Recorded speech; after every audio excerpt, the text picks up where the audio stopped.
So I'm reposting this video for content creators. It doesn't matter what you create, as long as it's uplifting and something that's positive. I want you to please watch this video. It's called Fantastic Mistakes by Neil Gaiman, and it's a book. And I read it and I had trouble, because I posted part one and then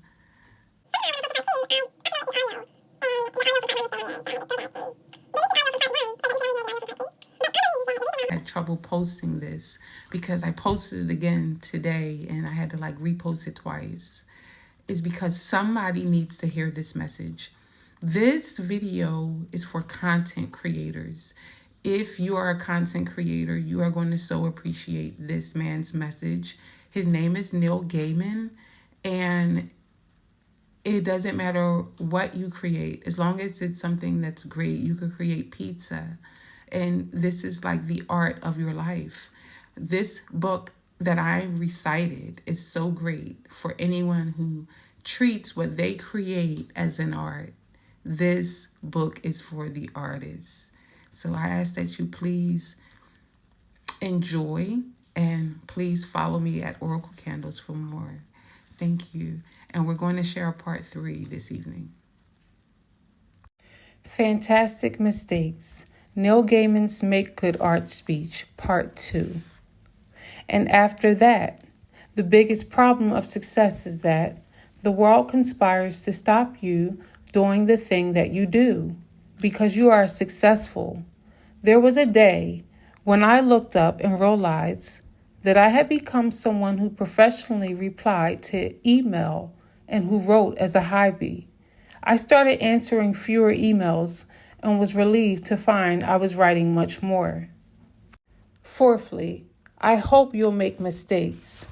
If you're making mistakes, it means you're out there doing something, and the mistakes in themselves can be useful. I once misspelled Caroline in a letter, transposing the A and the O, and I thought, Coraline looks like a real name. And remember that whatever discipline you are in, whether you are a musician or a photographer, a fine artist or a cartoonist, a writer, a dancer, a designer, whatever you do, you have one thing that's unique. You have the ability to make art. And for me, and for so many of the people I have known, that's been a lifesaver, the ultimate lifesaver. It gets you through good times and it gets you through the other ones. Life is sometimes hard. Things go wrong in life and in love, and in business, and in friendship, and in health, and in all the other ways that life can go wrong. And when things get tough, this is what you should do. Make good art. I'm serious. My husband runs off with a politician. Make good art.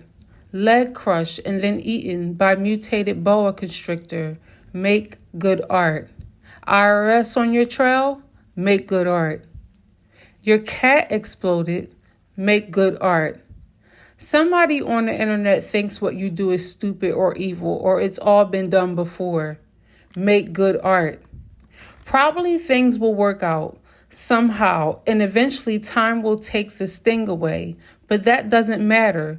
Do what only you do best. Make good art. Make it on the good days too. And fifthly, while you are at it, make your art do the stuff that only you can do.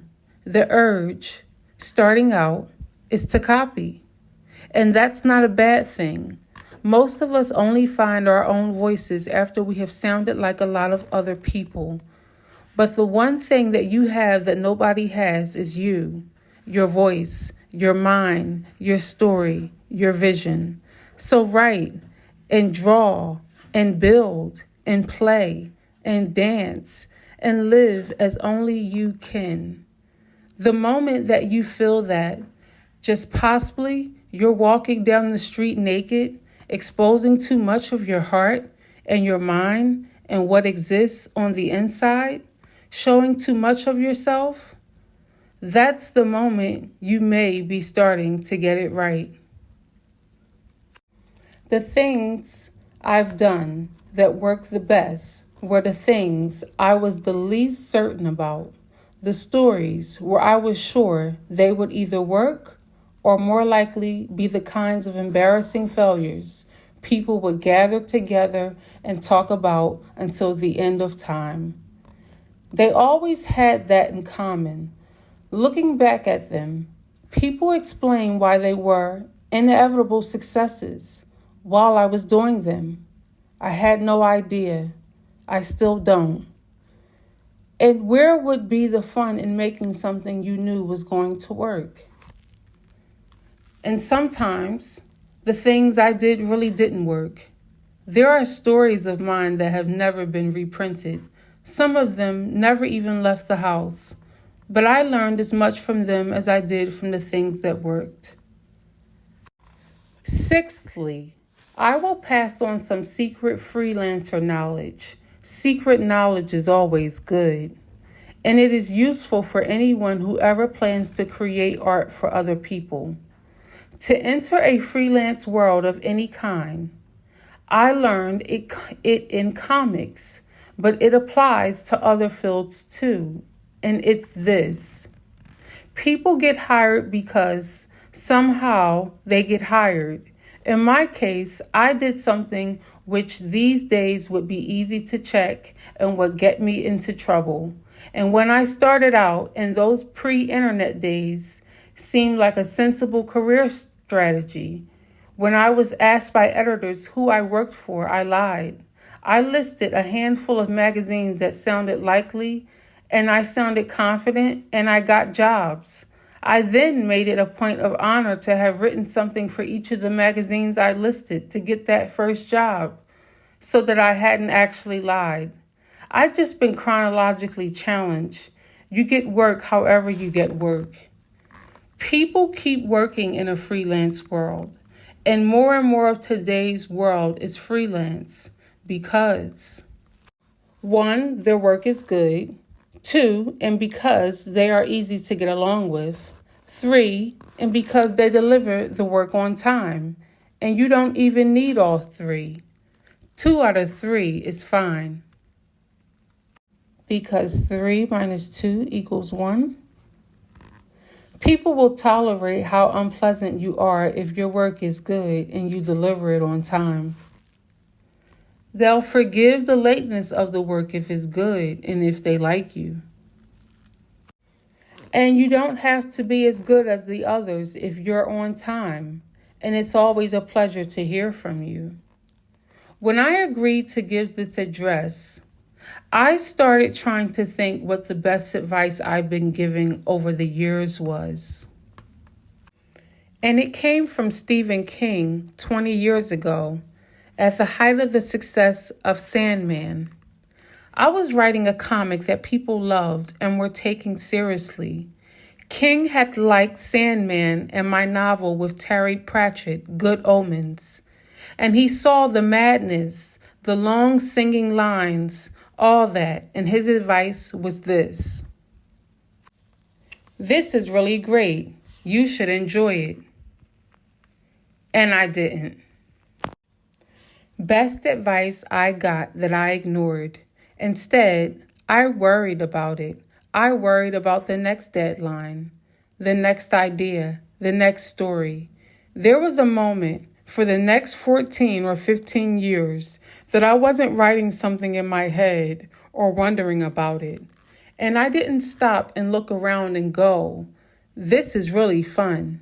I wish I'd enjoyed it more. It's been an amazing ride, but there were parts of the ride I missed because I was too worried about things going wrong, about what came next, to enjoy the bit I was on. That was the hardest lesson for me, I think, to let go and enjoy the ride, because the ride takes you to some remarkable and unexpected places.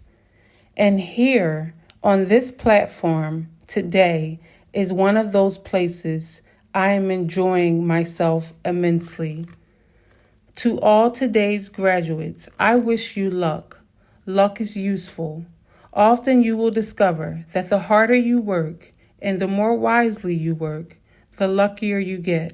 But there is luck and it helps. We're in a transitional world right now. If you're in any kind of artistic field, because the nature of distribution is changing, the models by which creators got their work out into the world and got to keep a roof over their heads and buy sandwiches while they did that and all are changing.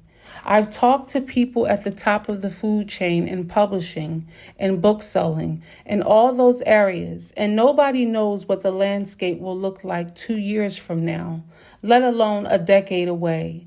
The distribution channels that people had built over the last century or so are in flux for print, for visual artists, for musicians, for creative people of all kinds, which is on the one hand intimidating and on the other liberating immensely. The rules, the assumptions, the now we're supposed to's, and how you get your work seen and what you do then, and breaking down, the gatekeepers leaving their gates. You can be as creative as you need to be to get your work seen. I will be back for part 3, and thanks for watching.